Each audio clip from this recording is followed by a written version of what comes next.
ఇక నిన్న మహిళలకు ఆర్టీసీ ఎండి సజ్జనార్ గవర్నమెంట్ ఒక గుడ్ న్యూస్ చెప్పింది. అదేందయ్యా అంటే ఇన్ని రోజులు ఆధార్ కార్డు చూపిస్తేనే మహిళలకు బస్సులో ఫ్రీ టికెట్ ఉండేది. ఇప్పటి నుంచి ఆధార్ కార్డు లేకపోయినా సరే గవర్నమెంట్ ఇచ్చిన ఏ కార్డు చూపించినా జీరో టికెట్ కొడతారని చెప్పేసి అనౌన్స్ చేసింది. ఒకసారి చూద్దాం.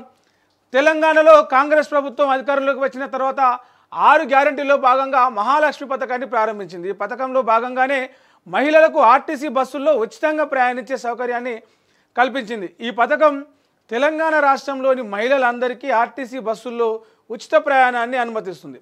ప్రభుత్వం ఈ పథకాన్ని ప్రారంభించినప్పటి నుండి అనేక మంది మహిళలకు ఉపయోగంగా మారింది. ఉచిత బస్సు ప్రయాణ సదుపాయాన్ని వినియోగించుకోవాలంటే తమ వెంట గుర్తింపు కార్డును ఆర్టీసీ కండక్టర్ లేదా డ్రైవర్కు చూపించి జీరో టికెట్ తీసుకోవాలి. అయితే ఈ విషయంలో చాలా సమస్యలు వచ్చినాయి. చాలాసార్లు పంచాయతీలు కూడా అయినాయి. ఆ ఆధార్ కార్డు ఫోన్లలో చూపిస్తారు, ఫోన్లో చూపిస్తే నడవదు, ఒరిజినల్ చూపించాలంటారు.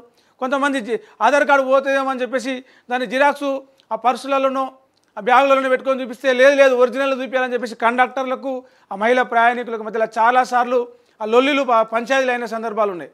అయితే కొన్నిసార్లు అయితే ఇక ఎక్కువ మంది బస్సు నిండిపోతే మహిళలు రోడ్డు మీద కనిపిస్తే బస్సు ఆపే సిచ్యువేషన్ కూడా లేదు. అట్లా కూడా పంచాయతీలు అయినా. ఇక మరి సోషల్ మీడియాలో కొన్ని విమర్శలు వచ్చినాయి, కొన్ని ప్రశంసలు కూడా వచ్చినాయి. ఈ నేపథ్యంలో ఏ గుర్తింపు కార్డు ఉన్నా ఓకేనా అనే దిశగా ఒక నెటిజను సోషల్ మీడియాలో ఆర్టీసీ ఎండి వీసీ సజ్జనార్ని ట్యాగ్ చేస్తూ ఒక ప్రశ్న అడిగిండు. దానికి సజ్జనారు స్పందించిండు. నిన్న ఏ గుర్తింపు కార్డు అయినా సరే ఆధార్ కార్డు ఉంటేనే కాదు, ఆధార్ కార్డునే కాదు, pan card, voter ID card, ration card ఇట్లాంటి ప్రభుత్వం ఇచ్చిన గుర్తింపు కార్డును చూపిస్తే జీరో టికెట్ ఇస్తారు. ఇప్పటి నుంచి ఆధార్ కార్డు ఒకటే అనే రూల్ ఏం లేదు అని చెప్పేసి కూడా చెప్పారు.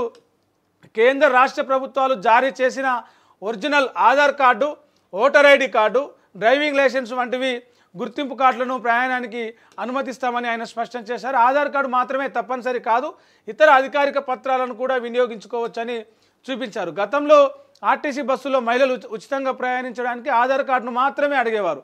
అయితే ఇప్పుడు voter ID card, driving licence వంటి ఇతర గుర్తింపు పత్రాలను కూడా అనుమతించడంతో ఆధార్ కార్డు లేని మహిళలకు ఇది ఎంతో ఉపశమనం కలిగించింది. అయితే మహిళలు ఏ గుర్తింపు కార్డు చూపించినా వారు తెలంగాణ రాష్ట్రానికి చెందిన వారై ఉండాలి. ఇది మెయిన్ రూల్ అన్నట్టు.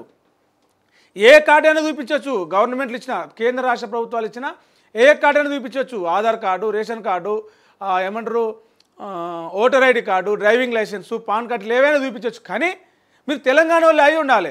అటు ఆంధ్ర, ఏపీ రాష్ట్రానికి సంబంధించిన వాళ్ళు అయి ఉండి అక్కడి రేషన్ కార్డు, అక్కడి గుర్తింపు కార్డు తీసుకొచ్చి చూపిస్తే నడవదు. ఇంకా వేరే రాష్ట్రాల్లో లేవు, మహారాష్ట్రనో ఏ తమిళనాడులో అయితే ఇక్కడ నడవదు. తెలంగాణ వాళ్ళే అయి ఉండాలి. తెలంగాణలోనే ఆధార్ కార్డు ఉండాలి. అది చూపించగలిగితేనే మనకు ఆ జీరో టికెట్ అనేది మీకు అప్లికేబుల్ అవుతుంది.